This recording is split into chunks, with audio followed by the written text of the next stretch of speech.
नमस्कार दोस्तों, स्वागत है आपका एक और शानदार वीडियो में। दोस्तों, आज के इस वीडियो में हम वेबफिट इनोवेशन आईपीओ का लिस्टिंग डे स्ट्रेटेजी जानेंगे कि लिस्टिंग डे पे आखिर करना क्या है, कितना लिस्टिंग गेन मिल सकता है, सब कुछ हम डिटेल में यहाँ पे देखने वाले हैं। तो यहाँ पे देखो, आईपीओ के साइज की बात करें तो आईपीओ का जो साइज था वो करीब 1288 करोड़ का था। तो ठीक ठाक आईपीओ का साइज था। ओएफएस और फ्रेश दोनों का दोनों था, तो ये पॉजिटिव पॉइंट था। बाकी ओएफएस ज्यादा था तो ये नेगेटिव पॉइंट था। अभी प्रमोटर होल्डिंग देखेंगे, वहां से क्लियर होगा कि कितना ये लोग पोर्शन बेच रहे हैं, ज्यादा बेच रहे हैं, कम बेच रहे हैं, सब कुछ वहां से क्लियर हो जाएगा। और कंपनी का सेक्टर जान लेते हैं। कंपनी का सेक्टर जो है क्या है, D2C में कंपनी ऑपरेट करती है, डायरेक्ट टू कंज्यूमर में ऑपरेट करती है। ये क्या प्रोवाइड करती है? Home and sleep solution provide करती है। जैसे कौन कौन से स्लीप सोल्यूशन प्रोवाइड करती है? पिलो हो गया, बेड हो गया, सोफा हो गया, स्टडी टेबल हो गया, ऐसी बहुत सारी जो चीजें हैं, आइटम है, उसको कंपनी प्रोवाइड करती है। होम डेकोर के बहुत सारे प्रोडक्ट हैं, उसको भी कंपनी प्रोवाइड करती है। तो अभी सेक्टर में भाई ग्रोथ है, सेक्टर में ग्रोथ है, कहीं ना कहीं ग्रोथ आपको देखने को मिलेगा। सेक्टर बढ़िया है और उसमें भी वेकफिट इनोवेशन का नाम ठीक ठाक है, ब्रांड वैल्यू भी है उसके पास, ऐसी बात नहीं है। अब आप फाइनेंशियल देखते हैं भाई, फाइनेंशियल कैसा है। तो मार्च 2023 में यहाँ पे रेवेन्यू हुआ 820 करोड़ का, 24 में 1017 करोड़ का हुआ, मतलब रेवेन्यू बढ़ा। 24 से 25 की बात करें तो 1305 करोड़ का रेवेन्यू हुआ, करीब 28% से रेवेन्यू बढ़ा है। प्रॉफिट की बात करें तो लॉस मेकिंग कंपनी है। 2024 में 15 करोड़ का लॉस था, 25 में लॉस बढ़ के 35 करोड़ हुआ। तो लॉस करीब 133% से बढ़ा है, जो कि बहुत ही निगेटिव पॉइंट है। ईबिटा देखेंगे तो ईबिटा तो बढ़ता हुआ देखने को मिल रहा है। नेटवर्थ यहाँ पे आप देखोगे तो नेटवर्थ यहाँ पे थोड़ा सा डाउन हुआ है 2024 से 25 के बीच। रिजर्व देखोगे तो रिजर्व भी थोड़ा डाउन हुआ है।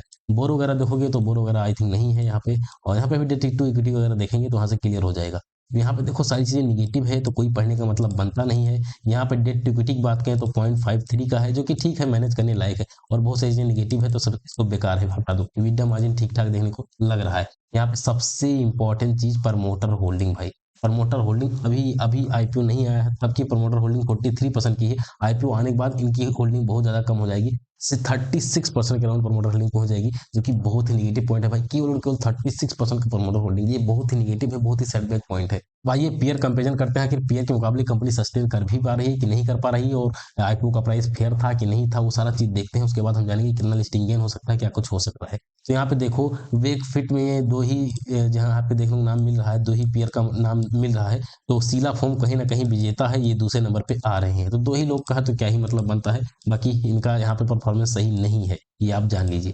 फंडामेंटल की बात करें तो फंडामेंटल स्ट्रांग नहीं है, फंडामेंटल बेकार फंडामेंटल है, फंडामेंटल ठीक नहीं है। आईपीओ प्राइस की बात करें तो आईपीओ का प्राइस ओवर वैल्यूड था भाई, निगेटिव कंपनी थी। ओवर से जो है इतना ज्यादा महंगे प्राइस पे आईपीओ लाना ये फेयर नहीं होता है। इनका कहीं ना कहीं ओवर वैल्यूड आईपीओ था।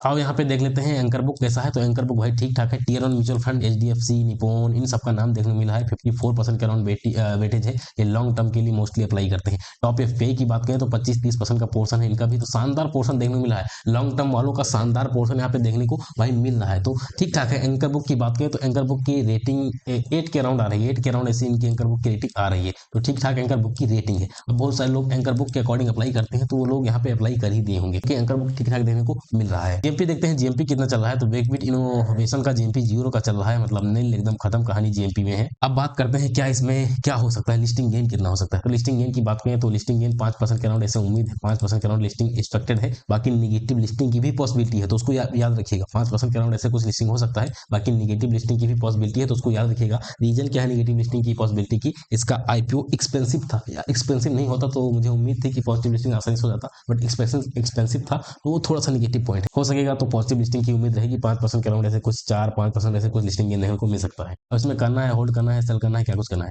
देखो भाई, यदि आपने इसमें पैसा लगाया है तो कहीं ना कहीं आप होल्ड करने की परस्पेक्टिव से ही लगाए होंगे, क्योंकि आपको भी पता है इसमें ज्यादा लिस्टिंग गेन नहीं मिलने वाला है। तो यदि आपने लॉन्ग टर्म के लिए सोच के लगाया है तो लॉन्ग टर्म के लिए रख सकते हो, लेकिन लॉन्ग टर्म के लिए तभी रखना जब आपके अंदर इतना जो है पैसेंस हो कि मार्केट नीचे जाए ऊपर जाए, मतलब इसका शेयर नीचे जाए ऊपर जाए, आपको फर्क ना पड़े। क्योंकि बहुत सारे लोग ऐसे होते हैं, जैसे थोड़ा सा नीचे जाता है, 2% डाउन होता है, तुरंत पूछने लगते हैं आप क्या करें, निकल जाए, क्या कुछ करें। बहुत सारे लोग जो है 8% प्रॉफिट पे रहता है, वो 4% जो है लॉस में बेच के चले जाते हैं। ये सारी दिक्कतें आप सामना करते हैं, फेस करते हैं, तो फिर आपका होल्ड करने कोई मतलब नहीं बनता है। और यहाँ पे प्रमोटर होल्डिंग भाई बहुत डाउन है, प्रमोटर होल्डिंग, तो इस वजह से ना होल्ड करा जाए तो ज्यादा बेहतर ऑप्शन है। बाकी आपकी मर्जी, आपने होल्ड के परस्पेक्टिव से लगाया है तो कर सकते हो।